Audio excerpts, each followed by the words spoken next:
હાલ ફીફા વિશ્વ કપ 2026 ચાલી રહ્યો છે, જેને લઈને ફૂટબોલના ચાહકોમાં ઉત્સાહ જોવા મળી રહ્યો છે। ત્યારે જામનગરમાં પણ ફૂટબોલનો આ ફીવર જોવા મળ્યો છે। શહેર સેન્ટ ઝેવિયર સ્કૂલમાં આવેલા ફૂટબોલ ગ્રાઉન્ડ ખાતે ખેલાડીઓ સાથે ઝી 24 કલાક ટીમે વાતચીત કરી છે, જેમાં ખેલાડીઓ અને કોચ દ્વારા ફીફા વિશ્વ કપના જુદા જુદા મેચો અંગે પોતાના મંતવ્યો જણાવ્યા છે।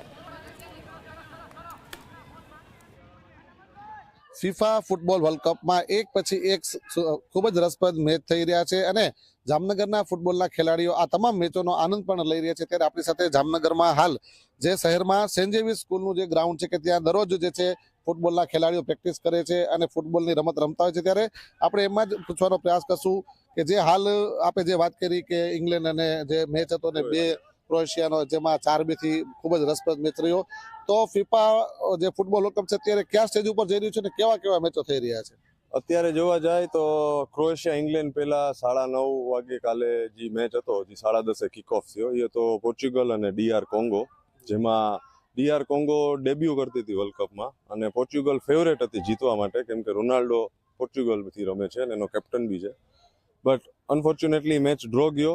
કહેવા જાય તો ડિફેન્સિવલી ડીઆર કોંગો બહુ સારું રમી અને ડીઆર કોંગોમાંથી એક ફર્સ્ટ 11માં ફૂલ 90 મિનિટ ઇન્ડિયન પ્લેયર રમ્યો, સેમ્યુઅલ મુત્તુસ્વામી, એટલે એ બી સારું કહેવાય। અને ડીઆર કોંગોએ first point of World Cup એના કરિયરમાં આખા, જેમાં એના દેશના કરિયરમાં ફર્સ્ટ પોઈન્ટ એ લોકોએ સ્કોર કર્યો, ગોલ બી ફર્સ્ટ સ્કોર કર્યો।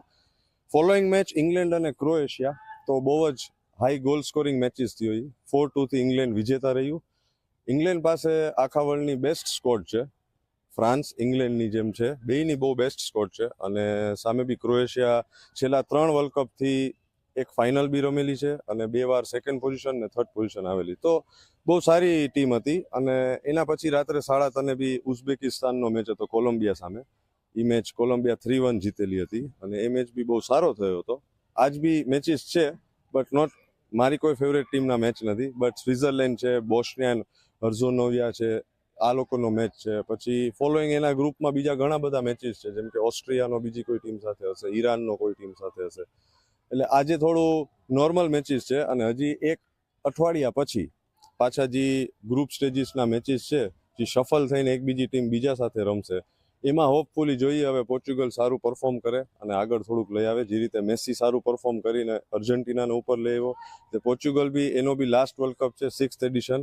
અને જોવા જેવી વાત એ છે કે આ ફૂટબોલ એડિશનમાં એક નવી વસ્તુ જોવા મળશે તમને લોકોને, કે જે ડેબ્યુ પ્લેયર હશે એની જે રાઈટ સાઈડની સ્લીવ હશે ને એની નીચે ડેબ્યુ લખાઈને આવશે world cup 2026। Luka મોડ્રિચ, Cristiano Ronaldo, લિયોનાલ Massey, આ લોકો જે એડિશન રમે છે એ 6th એડિશન છે, એટલે એ લોકોમાં લેગેસી લખાઈને આવશે। જેમ કે લુકા મોડ્રિચ બી એક બેલેન ડિયોર વિનર છે, એટલે એના બી સ્લીવ્સ ઉપર લેગેસી લખાઈને આવશે। એવી જ રીતે જે ગોલ્ડન બૂટ વિનર હોય 2014 છે, 2018 છે, જેણે વધારે ગોલ સ્કોર કરીને ગોલ્ડન બૂટ પ્રાપ્ત કરેલો છે, એ લોકોને ત્યાં ગોલ્ડન શૂ લખેલું અને જે યર છે એમાં લખેલું આવશે। એટલે આ રીતે જોવા જાય તો આ લોકોએ એક બહુ સારી ઓપોર્ચ્યુનિટી છે લોકો પાસે, કે તે જોઈ શકે છે કે કોણ ફર્સ્ટ ટાઈમ વર્લ્ડ કપ રમે છે અને કોણ લેગેસી ધરાવે છે વર્લ્ડ કપમાં। કે જે 5 તો 4 તો બહુ મોટી વસ્તુ છે, 6 વર્લ્ડ કપ રમવું એ બિયોન્ડ લિમિટ્સ છે। એટલે આગળ 4 વર્ષ આવતો તો 24 વર્ષ થયા, 24 વર્ષ થયા, એટલે એ લોકો 24 વર્ષથી કન્ટિન્યુ ફૂટબોલ રમે ને વર્લ્ડ કપ માટે સિલેક્ટ થવું અને એની ટીમને રિપ્રેઝેન્ટ કરવું 24 વર્ષથી, એ બહુ મોટી વસ્તુ છે। શું કહેશો? જે રીતે સદામભાઈએ પણ વાત કરી, ક્યાં ક્યાં મેચો રસપ્રદ થઈ રહ્યા છે, તમે પણ દરરોજ ફૂટબોલની પ્રેક્ટિસ પણ કરી રહ્યા છો?